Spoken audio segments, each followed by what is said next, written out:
ಅಂತೂ ಅಲ್ವೇ ಅಲ್ಲ ಸ್ನೇಹಿತರೆ. ರಾಕ್ಷಸಿ ಅಂದರೆ ತಪ್ಪಾಗಲ್ಲ. ಯಪ್ಪ ಏನು ಕ್ಯಾರೆಕ್ಟರ್ ಗುರು. ರಿಷಬ್ ಸರ್, ನಿಮ್ಮ ಬಗ್ಗೆ ಮಾತನಾಡುವಂತಹ ಅರ್ಹತೆ ಆಗಲಿ ಯೋಗ್ಯತೆ ಆಗಲಿ ನನಗಂತೂ ಇಲ್ಲ. ನಿಮ್ಮ ಆ್ಯಕ್ಟಿಂಗ್ಗೆ ಹಾಗೂ ನಿಮ್ಮ ಡೈರೆಕ್ಷನ್ಗೆ ಒಂದು ದೊಡ್ಡ ಸಲಾಮ್.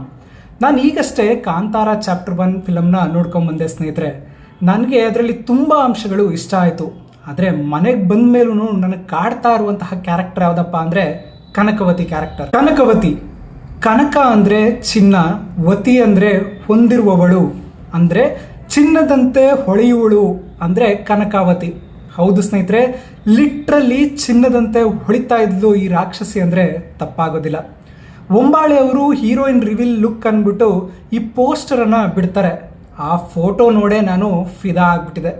ಆ ಫೋಟೋದಲ್ಲಿ ಅವರಂತ ಹೆಂಗಿದ್ರು ಅಂದರೆ ಈ ರಮಣೀಯತೆಯ ಸಂಕೇತ, ಪ್ರಕಾಶಮಾನವಾದ ಮಂದಹಾಸ, ಮುದ್ದಾದ ನೋಸ್ರಿಂಗ್, ಮಾಯಾಜಾಲದ ಒಡತಿ ಹಾಗೆ ಈ ನಮ್ಮ ಕನಕವತಿ ಪೋಸ್ಟ್ರಲ್ಲಿ ಕಾಣ್ತಾ ಇದ್ರು ಅಂದರೆ ತಪ್ಪಾಗೋದಿಲ್ಲ. ಇನ್ನು ಈ ಟ್ರೇಲರ್ ಬಿಡುಗಡೆ ಆಗಿದ್ದ ಸಂದರ್ಭದಲ್ಲೂ ಕೂಡ ನಾನು ಈ ಕನಕವತಿ ಕ್ಯಾರೆಕ್ಟರ್ ಇಷ್ಟೊಂದು ಸ್ಟ್ರಾಂಗ್ ಆಗಿರುತ್ತೆ ಅಂತ ಅನ್ಕೊಂಡಿರಲಿಲ್ಲ. ಹೀಗೆ ಬಂದು ಹೋಗ್ಬೋದು ಅಥವಾ ಒಂದು ಹಾಡಲ್ಲಿ ಏನಾದ್ರು ಬರ್ಬೋದು ಅಂತ ಅನ್ಕೊಂಡಿದ್ದೆ. ಆದರೆ ಈ ಫಿಲಮ್ ನೋಡಿದ್ಮೇಲೆ ಗೊತ್ತಾಯಿತು ಇವ್ರದ್ದು ತುಂಬಾ ಸ್ಟ್ರಾಂಗ್ ಕ್ಯಾರೆಕ್ಟರ್ ಅಂತ. ಇತ್ತೀಚಿನ ದಿನಗಳಲ್ಲಿ ನಾವು ಕಂಡಂತಹ ಪೌರಾಣಿಕ ಸಿನಿಮಾದಲ್ಲಿ ಹೀರೋಯಿನ್ ಅಂದರೆ ನೆನಪಾಗೋದು ನಮ್ಗೆ ಯಾರು ಅಂದರೆ ಬಾಹುಬಲಿ ಮಾಡಿದಂಥ ಅನುಷ್ಕಾ ಶೆಟ್ಟಿ. ಅವ್ರು ಆದಮೇಲೆ ನಮ್ಗೆ ಇನ್ಯಾರೂ ಗುರುತಿಗೆ ಬರೋದಿಲ್ಲ. ಆದರೆ ಈ ಚಿತ್ರ ಆದಮೇಲೆ ಈ ರಾಕ್ಷಸಿ ಎಲ್ಲರ ತಲೆಯಲ್ಲಿ ಉಳ್ಕೊಳ್ತಾಳೆ ಅಂದರೆ ತಪ್ಪಾಗೋದಿಲ್ಲ. ಯಾಕಂದರೆ ಅಂಥ ಸ್ಟ್ರಾಂಗ್ ಕ್ಯಾರೆಕ್ಟರ್ನ ರಿಷಬ್ ಶೆಟ್ಟಿ ಅವರು ಇವ್ರಿಗೆ ಕೊಟ್ಟಿದ್ದಾರೆ. ಅಷ್ಟೇ ಅಲ್ಲ ಸ್ನೇಹಿತರೆ, ಏನು ಆ್ಯಕ್ಟಿಂಗ್ ಮಾಡಿದ್ದಾರೆ. ನಾನು ಈ ಫಿಲಮ್ ನೋಡಾದ್ಮೇಲೆ ಈ ರಾಕ್ಷಸಿಗೆ ಪಟ್ಟ ಅಭಿಮಾನಿ ಆಗಿಬಿಟ್ಟೆ ಅಂದರೆ ತಪ್ಪಾಗೋದಿಲ್ಲ. ಒಂದು ಕ್ಲೈಮ್ಯಾಕ್ಸ್ಗಿಂತ ಮುಂಚೆ ಒಂದು ಸೀನ್ ಬರುತ್ತೆ ಸ್ನೇಹಿತರೆ. ಆ ಸಿಂಹಾಸನದ ಮೇಲೆ ಹೋಗಿ ಕೂತ್ಕೋತಾಳೆ. ಅವಾಗ ಅವ್ರ ಕಣ್ಣು ನೋಡಬೇಕು, ಯಪ್ಪ ಕಿತ್ತು ತಿನ್ನೋ ಥರ ಇದೆ.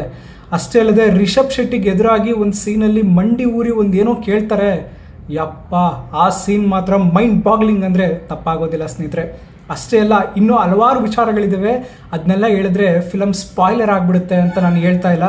ದಯಮಾಡಿ ರಿಷಬ್ ಶೆಟ್ಟಿ ಅವ್ರ ಆ್ಯಕ್ಟಿಂಗ್ ಅದೆಲ್ಲ ಒಂದು ಕಡೆ ಆಗಿದ್ರು ಕೂಡ ಈ ರಾಕ್ಷಸಿಯ ಆ್ಯಕ್ಟಿಂಗ್ನ ನೀವು ನೋಡೋದಕ್ಕಾದರೂ ಫಿಲಮ್ಗೆ ಒಂದು ಸಾರಿ ಆದರೂ ಹೋಗಿ ಥಿಯೇಟ್ರಿಗೆ ವಿಸಿಟ್ ಮಾಡಿ. ಯಾಕಂದರೆ ಈ ಕ್ಯಾರೆಕ್ಟರ್ ಏನಿದೆ ನೀವು ಮೊದಲಿನಿಂದ ನೋಡ್ಕೊಂಬಂದು ಹಲವಾರು ಶೇಡ್ಗಳಿದ್ದಾವೆ. ಮತ್ತು ರಾಕ್ಷಸಿ ನಿಮ್ಮ ತಲೆಯಲ್ಲಿ ಉಳ್ಕೊಳ್ಳಿಲ್ಲ ಅಂದರೆ ಈ ಬ್ಯೂಟಿಫುಲ್ ರಾಕ್ಷಸಿಗೋಸ್ಕರನಾದರೂ ನೀವು ಈ ಚಲನಚಿತ್ರವನ್ನು ಥಿಯೇಟರ್ನಲ್ಲಿ ಹೋಗಿ ನೋಡಲೇಬೇಕು. ಅವರ ಬ್ಯೂಟಿ ಹಾಗೂ ಅವರ ಕ್ಯಾರೆಕ್ಟರ್ ನಿಮ್ಮ ತಲೆಯಲ್ಲಿ ಅಚ್ಚಳಿದಂತೆ ಉಳಿಯುತ್ತೆ ಸ್ನೇಹಿತರೆ ಅಂತ ಹೇಳ್ತಾ ವಿಡಿಯೋ ನೋಡಿದ್ದಕ್ಕಾಗಿ ಧನ್ಯವಾದಗಳು.